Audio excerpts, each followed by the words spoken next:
Nang makauwi sila galing hospital ay hindi na maalis ang ngiti sa labi ni Santino. Nagpapasalamat talaga siyang hindi sila nakabuo ng surrogate mother na nakuha ni Santino. Maingat na ipinahiga ni Santino si Lian. Natatawa na lang si Lian sa kanya. Ano ka ba? Hindi naman ako disable para alalayan mo. Kaya ko naman ang sarili ko. Wika ni Lian. Hayaan mong alagaan kita at ang magiging anak natin. Nasabi ng doktor na posibleng mahina pa ang kapit ng bata kaya kadinugo. Magpapacheck up tayo sa OB ngayong weekend. Sasamahan kita. Nakangiting hinaplos ni Lian ang pisngi ni Santino. Masaya siyang nakita niyang lalaking handa siyang mahalin ng walang kahati. Gustong-gusto mo na ba talagang magkaanak or you just don't have a choice dahil nandito na? Hindi alam ni Lian kung bakit nakakadarama siya ng takot. Ganito ba talaga ang buntis? Masyadong emotional at masyadong overthinking? Nakatitig lang naman si Santino. Iniisip kung anong isasagot niya para hindi siya pagdudahan ni Lian. Kung nagsasabi ba siya ng totoo o hindi. He really wants the kid. He's ready to become a father. Yung totoo, I'm ready to become a father long time ago. Seryoso niyang sagot. But you're only 28. Kunot noong saad ni Lian. Gumiti at tumango naman si Santino. That's the truth. Kaya nang marinig kong sinabi ng doktor na buntis ka, marami nang pumapasok sa isip ko. Katulad ng kailangan kitang alagaan, kailangang maibigay ko sa inyo na magiging anak natin ang mas deserve ninyo. Mapasaya kita all the time para masaya rin ang anak natin. Iniisip ko rin kung magiging mabuting ama ba ako at asawa sa inyo. Matamis na napangiti si Lian. Sinong mag-aakalang mahanap niya lang sa tabi-tabi ang mapapangasawa at magiging ama ng anak niya? You will. Tanging saad na lang ni Lian. Hinalikan na ni Santino sa noot sa labi si Lian sa kanya ito pinatulog. Mabilis namang nakatulog si Lian dahil sa pagbabago ng hormones niya. Mabilis na siyang mapagod at dalawin ng antok. Samantalang si Santino nagpalipas pa ng oras sa balcony. Hindi siya makatulog dahil sa dami ng tumatakbo sa isip niya. Hindi siya makapaniwalang magkakaanak siya kaagad kay Lian. Paano na lang kung nakabuo sila ng baby na nakuha nilang surrogate mother, tapos nabuntis din niya si Lian? Matatanggap ba siya ni Lian at ang baby niya sa surrogate mother? Naipilig na lang ni Santino ulo niya, bakit pa ba niya yun iniisip? Ang mahalaga ngayon si Lian lang ang nabuntis at wala na ang surrogate mother na nakuha nila. Ngumiti si Santino sa kawalan. Wala na siyang ibang iniisip kundi ang magiging milestone nila bilang isang pamilya. Excited na rin siya na makitang magiging baby nila. Siguro nga, si iba masyado pang batang 28 para magkaroon ng sariling pamilya. Pero para sa kanya handang-handa na siya sa panibagong yugto ng buhay niya. Iniisip din ni Santino kung papayagan pa ba siya ni Lian na magtrabaho to. Ayaw niyang ma-stress si Lian dahil baka ito pang dahilan ng pagdurugo niya. Siguro kailangan nilang mag-usap yun ng asawa niya. Nang mapagod na siyang mag-isip ay pumasok na rin siya sa kwarto. Para tabihan na si Lian. Muli siyang napangiti. Inayos niya ang kumot ni Lian sa kanya ito hinalikan sa noo at sa labi. Hindi niya maipaliwanag ang kasiyahang naramdaman niya. Ganito pala ang pakiramdam kapag magiging ama ka na. Kinabukasan maagang nagising si Santino dahil gusto niya na siyang magluluto ng kakainin ng asawa niya. Gusto niya ay healthy ang kakainin ng mag-ina niya para manatiling malusog ang mga ito. Excited din siyang magpa-check up sila pero marami pa siyang kailangang tapusin. Ang aga mo yatang gumising, bakit ikaw nagluluto dito? Tanong ni Paloma na magtungo siya ng kusina at naabutang nagluluto si Santino. Wala lang, masungit na sagot ni Santino. Napapairap na lang si Paloma sa kapatid niya. Dumiretso sa fridge, si Paloma siya kananguhan ng gatas. Seryoso ka naman talaga kay Lian, hindi ba? Seryosong tanong nito. Nanatili naman ang atensyon ni Santino sa niluluto niya. Sa tingin mo ba naglalaro lang kami ng bahay-bahayan? Sagot naman ni Santino. I just want to make sure, Zafir. Nasabi sa akin ni Mommy na biglaan lang ang naging kasal ninyo. Dahil ginamit ka lang ni Lian. I don't want to believe her dahil alam ko namang ayaw ni Mommy kay Lian. Sana nga seryosong relasyon ninyong dalawa. Wika ni Paloma saka siya naupot uminom ng gatas niya. Hinarap naman na siya ni Santino. Hanggang kailan ka ba mananatili dito? Saad ni Santino, nilingon naman siya ng ate niya. Pinapalayas mo na ba ako? Kunot noong wika ni Paloma. This is our house. Hindi naman pwedeng dito ka tumira hanggat gusto mo. Bakit ba hindi ka na lang bumalik sa bahay? Tila naiinis na saad ni Santino. Hilaw namang natawa si Paloma. Hindi makapaniwalang nasasabi ito sa kanya ng kapatid niya. Hoy Zephyr, ate mo pa rin ako. Pero kung kausapin mo ko parang hindi ako mas matanda sa'yo. Bumibili naman ako ng mga groceries. Hindi naman ako nakikitira sa inyo ng libre. Gusto ko lang muna dito para naman magkaroon ng peace of mind ang isip ko. Makalayo man lang ako sa maingay na bunganga ni Mommy. Huwag kang magkalala, makikihati naman ako sa lahat ng bills. Hindi ko naman kayo ginugulo para palayasin mo ko saka okay lang naman kay Lian na dito ako tumira. Napapahilot na lang si Santino sa noon niya. Bakit ba siya lahat ng pwedeng puntahan ng ate niya? Dito pa talaga sa bahay nila. Bakit hindi mo na lang ulit gawin yung ginagawa mo sa mga nakalipas na taon? Mag-travel ka ulit kung saan mo gusto. Itinago ni Mommy ang passport ko. Irap na saad ni Paloma. Napapailing at napapabuntong hininga na lang si Santino. Wala siyang magawa kundi hayaan na munang ate niya sa bahay nila. Hi, good morning. Paus na bati ni Lian. Sabay pang napatingin sa kanyang magkapatid. Mabilis na nilapitan ni Santino si Lian saka ito pinagbuhat ng upuan. Napapangiwi na lang si Casey Paloma dahil kung alalay na kapatid niyang asawa nito'y para bang disabled na. Hindi niya nalang pinansin ang mga to't kumain na rin siya ng mga inihanda ni Santino. Si Lola, wala pa ba sila? Tanong ni Lian. Tuwing umagi naglalakad-lakad, ang lola niya kasamang nurse nito. Wala pa, halos kalalabas lang nila, sagot ni Paloma. Gusto mo ba ng gatas? Tanong ni Paloma saka siya nanguha ng baso at nilagyan niyo ng gatas. Nagpasalamat naman si Lian. Hindi ka pa ba kakain? Tanong ni Lian kay Santino na nasa sink pa. Nagbabalat lang ako ng apple, susunod ako, ani ni Santino. Nang matapos niyang ihanda ang mga sariwa pang prutas ay binigyan niya yon kay Lian. Nag-research ako kung anong mas makakabuti sa'yo. Dapat daw may kakainin kang prutas pagkatapos kumain para healthy ka at ang baby natin. Dagdag pa ni Santino, nasamid naman si Paloma sa kinakain niya dahil siya narinig niya. Mabilis siyang uminom ng tubig at tinignan ng mag-asawang nakatingin na rin sa kanya. Is she pregnant? Gulat na tanong ni Casey. Tuwang-tuwa si Paloma nang malaman niyang buntis na si Lian. Hindi niya alam pero mas excited pa siya sa mag-asawa.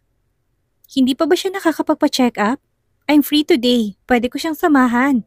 Saad ni Casey Paloma. Hindi na. Ako nang sasama sa kanya. Magpapa-check up kami ngayong Sabado. Sagot ni Santino. Bakit sa Sabado pa? Kung pwede naman na ngayon. Don't worry. Mag-iingat ako sa pagdadrive. Hindi ko naman nahayaan na mapahamak ang magiging pamangkin ko. Bakas na bakas ang excitement sa tinig ni Paloma. Pero hindi pa rin siya pinayagan ni Santino. Ako na. Ako ang sasama sa kanya. Ito ang ayaw ko kapag dito ka tumira. Kung gusto mong magstay dito, huwag mong gayahin ang ugali ni Mommy. Masyadong pakialamera at mabunganga. Nawala naman ng ngiti sa labi ni Paloma. May punto naman ang kapatid niya. Bumukod ito sa kanila para makalayo sa ingay at pakikialam ng kanilang ina. Okay, I understand, sagot ni Paloma. Pasensya na, I'm just excited to have a niece or nephew. Dagdag pa ni Casey saka tumalis. Nakonsensya naman si Lian sa ginawa ni Santino sa atin niya. Nakakahiya naman sa ate mo, baka iniisip niya na pinapaalis na natin siya dito. Hindi ba't parang sumusobra ka sa kanya? Saad ni Lian. Don't worry, masanay ka na sa amin, ganito lang talaga kaming mag-usap. Magaya ka na para maihatid na rin kita sa office mo. Tumango na lang si Lian saka siya umalis ng kusina at umakyat na ng kwarto nila. Excited na rin siyang sabihin sa lola niyang kalagayan niya. Natatawa at napapailing na lang siya nang maalala niya sinabi ng lola niya noon. Napagkamalan pa siyang buntis nang wala sa oras. Nabuntis tuloy siya ngayon. Habang nasa biyahe silang mag-asawa, hindi maalis ang ngiti sa labi ni Santino. Mabagal lang ang takbo ng sasakyan nila dahil nakahawak ang isang kamay ni Santino sa tiyan ni Lian. Ano ka ba? Wala pa naman akong bump. Masyado pang maaga. Natatawang wika ni Lian. Hayaan mong gawin ko sa'yo ito araw-araw. Gusto ko lang maramdaman ng anak natin. Hindi maitago ang saya at kilig na nararamdaman ni Lian. Santino is a responsible husband and a father. Ano pang hahanapin niya sa isang lalaki kung na kay Santino ng lahat? Siya nga pala, naisip ko na to kagabi. Hanggang kailan mo balak magtrabaho? Tanong niya na. Napaisip naman si Lian. Siguro kapag malapit na akong manganak. What? Napataas pang boses ni Santino. No, hindi mo yun gagawin. Paano kung may mangyari sa'yo habang nasa trabaho at wala ako? Alam ko namang nag-aalala ka lang pero huwag kang mag-alala. Nasa loob lang naman ako ng office. Kung utusan man ako ni Daddy ng mabigat na trabaho, sasabihin ko sa kanyang kalagayan ko. Walang lakas ng loob ang pamilya ni Daddy na kalabanin ka. Saka hatid sundo mo din naman ako. Kung ikukulong mo naman ako sa bahay, baka lalo akong ma-stress. Wala akong ibang makita. Wala akong ginagawa. Pagpapaliwanag ni Lian, napabuntong hininga na lang si Santino. Mukhang wala siyang magagawa kung hindi ang pumayag na lang sa gusto ni Lian. Kung ganun, tawagan mo ako kagad kapag may nangyari sa'yo.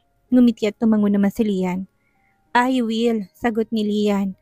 Hawak-hawak ni Santino ang tiyan ni Lian hanggang sa makarating sila na unang bumaba si Santino sa kapinagbuksan ng pintuan si Lian. Nginitian naman ni Lian ang asawa niya sa kanya ito hinilikan sa labi. Blanco namang nakatingin sa kanila si Enzo. Buong pusong pinagsisisihan ng lahat ng ginawa niyang panluloko kay Lian. Hawak niya na pero binitawan pa niya. Nakita rin niya ni Trixie dahil lahat sila ipapasok pa lang. Sa tingin mo ba, mababawi mo pa siya? Kasal na si Lian kaya pwede ba mag-move on ka na lang? Ikaw tong nanloko sa kanya tapos ikaw pa tong feeling broken. May diing saad ni Trixie.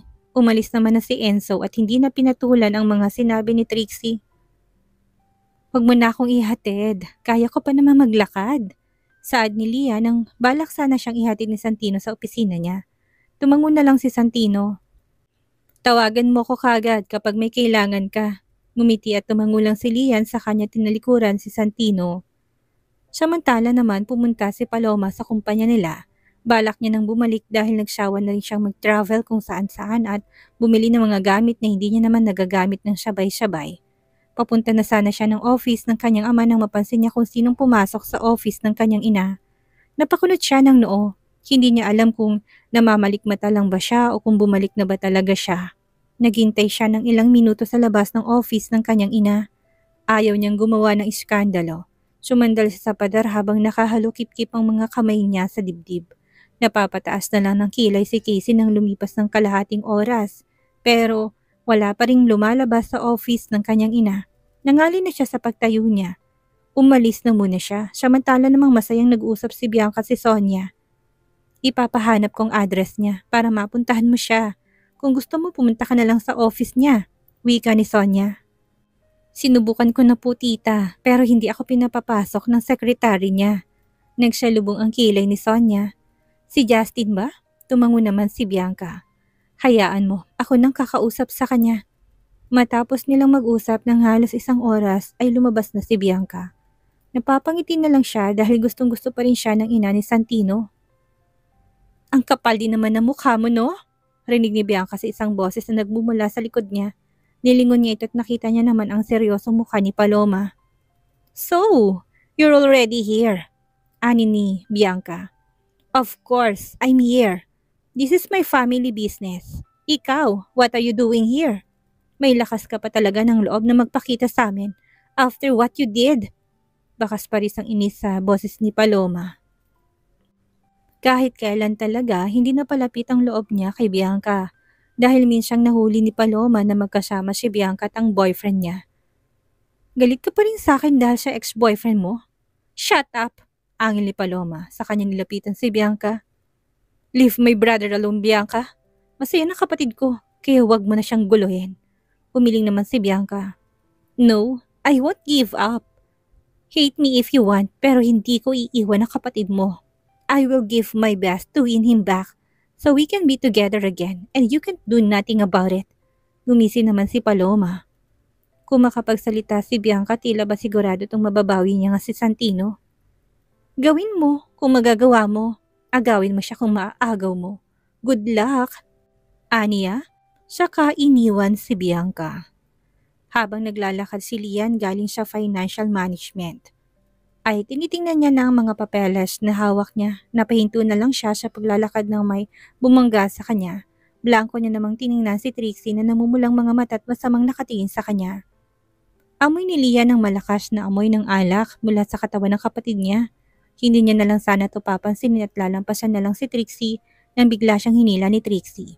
Nabitawan ni Lian ang hawak niyang mga papeles at napahawak sa bandang puso niya. Natatakot siya na may mangyari sa baby niya. Ano bang problema mo? Kalmadong tanong ni Lian. Masaya ka na? Tanong ni Trixie. Nagsalubong lang ang mga kilay ni Lian. Ano bang sinasabi mo? Naguguluhan niyang tanong. Masaya ka na ba dahil nagtagumpay ka sa paghihiganti mo? Malakas sa sigaw ni Trixie. Napapatingin na sa kanila ang mga empleyadong naglalakad din malapit sa kanila. San ba ako banda nagiganti? Diretsong tinitigan ni Lian ng mga mata si Trixie. Hilaw namang tumawa si Trixie na tila ba nababaliw na. Hindi ba't pinakasalan mo lang naman si Santino para pagselosin si Enzo? Masaya ka na ba dahil nagtagumpay ka? Masaya ka nang ikaw pa rin ang mahal niya. At alam mo kung ano pang nakakatawa sa ginawa mo. Pinakasalan mo lang naman ng lalaki nang galing sa isang makapangyarihang pamilya. Tumatawang saad ni Trixie na para bang nababaliw na. Hindi naman masisisi ni Lian ang kapatid niya dahil mukha namang totoong minahal niya si Enzo.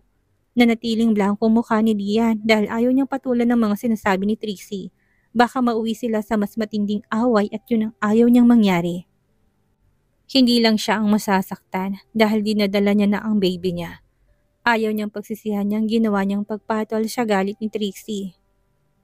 Hindi akong dapat mong kausapin dyan. Problema niyo na yan ni Enzo. Labas na ako dyan.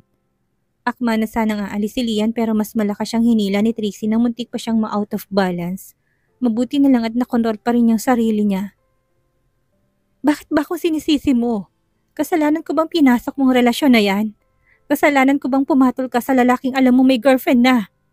Huwag mo kong sisisihin sa mga maling desisyon na pinili mo. Inggit ang papatay sa'yo, Trixie. Hindi kita inutusan na akitin mong boyfriend ko. Hindi ko rin kasalanan kung minahal din ako ng asawa ko ngayon. Tandaan mo, walang babaeng magiging masaya sa isang relasyon kung galing yun sa ago at may pinaluha kayong isang babae. Mabilis na umatras si Lian nang alam niyang iduduro siya ni Trixie. Napapahilamos na lang si Trixie sa mukha niya dahilan para kumalat ang makeup niya. This is your fault. Kung hindi mo pinakasalan si Santino, kung hindi mo sana siya ginamit sa paghihiganti mo, nasa akin pa rin sana ang atensyon ni Enzo. Galit pa rin sigaw ni Trixie. Trixie, Lian! Rinig na nila sa boses ni Emilia. Nagmamadaling lumapit si Emilia sa dalawa sa katinignan ng mga to. Talagang dito pa kayo sa kumpanya nag-away? Hindi ba kayo nahihiya sa mga taong nakakakita at nakakarinig sa inyo? Mahinang wika ni Emilia pero may diin ang bawat salitang binibitawan niya. Hindi akong dapat pagsabihan mo, tita. Hindi akong sumugod dito ng lasing. Sagot ni Lian.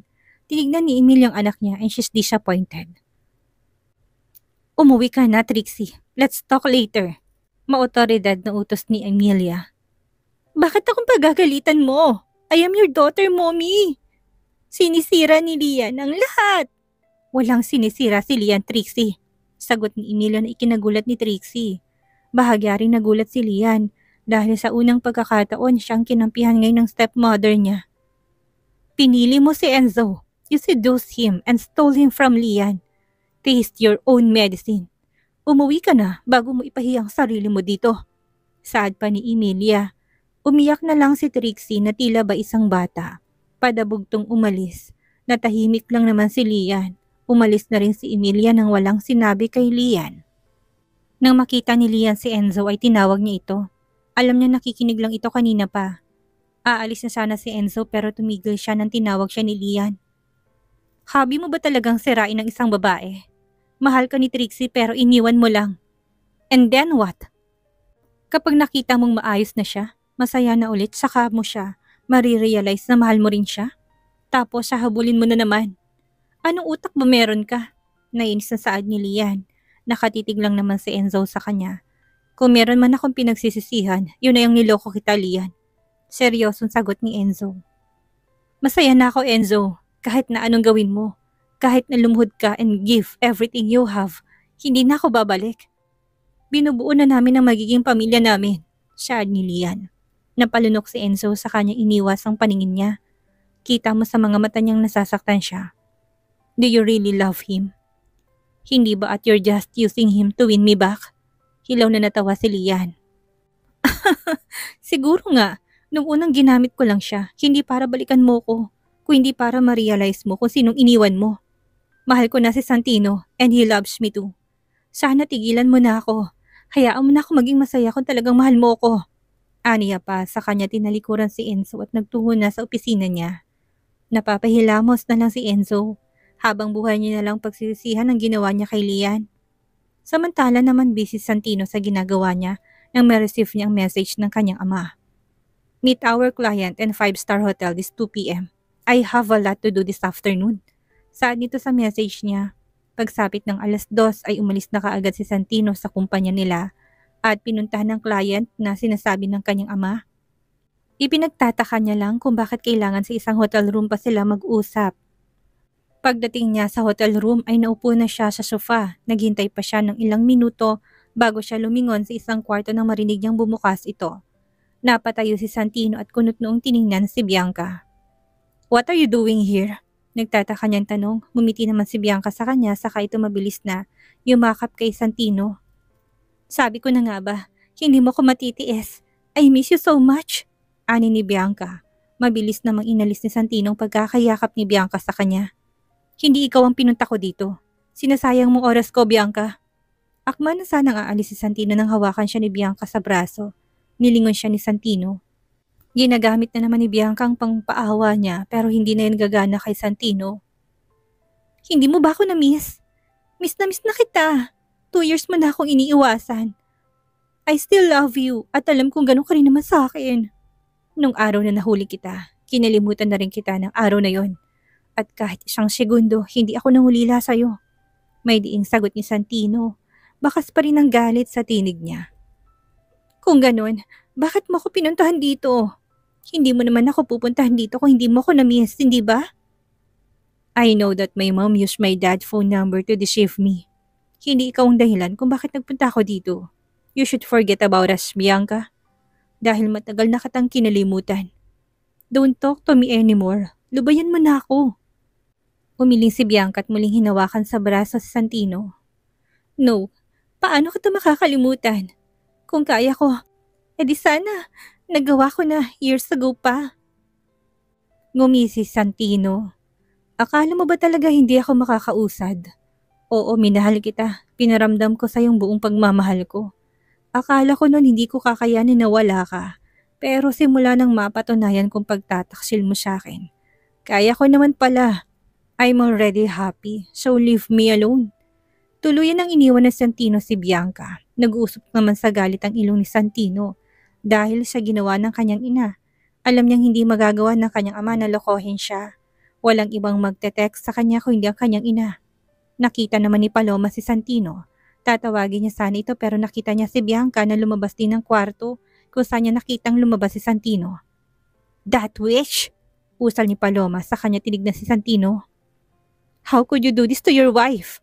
May dinasad ni Paloma sa sarili niya.